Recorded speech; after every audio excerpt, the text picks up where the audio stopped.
Youth advocates and attorneys representing children currently held in Angola prison will go before a federal judge tomorrow, calling for their immediate release from the Louisiana State Penitentiary.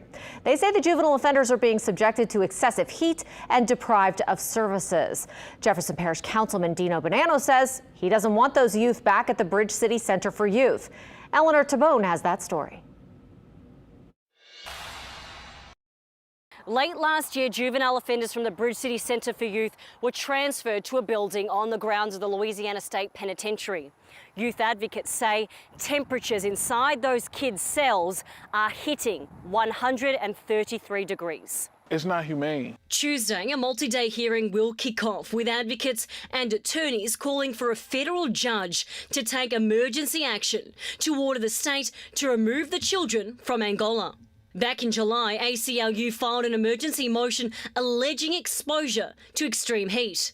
The lawsuit reads, youth allegedly suffer from excessive heat and a lack of adequate ventilation in their cells and lack of adequate access to safe drinking water.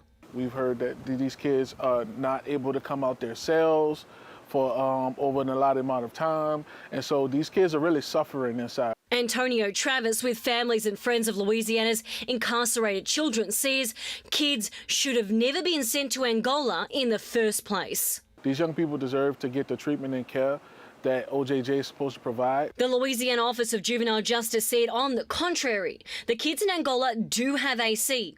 In a statement, OJJ said, since before the facility was opened, the Office of Juvenile Justice has worked diligently and deliberately to make certain the three-wing unit is fully air-conditioned, and that OJJ has spent more than $126,000 to ensure the facility is properly cooled and heated for both the youth and staff. I'm fearful that they would attempt to bring him back here. Councilman Dino Bonanno says the state needs to find a place to house these youth. He says that place is not Bridge City.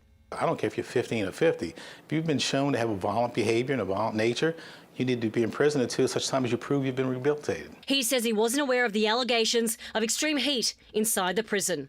Eleanor Tabone, Eyewitness News. The Department of Public Safety and Corrections said OJJ is not under or part of DOC, and that OJJ is in charge of operating the facility housing young people at Angola.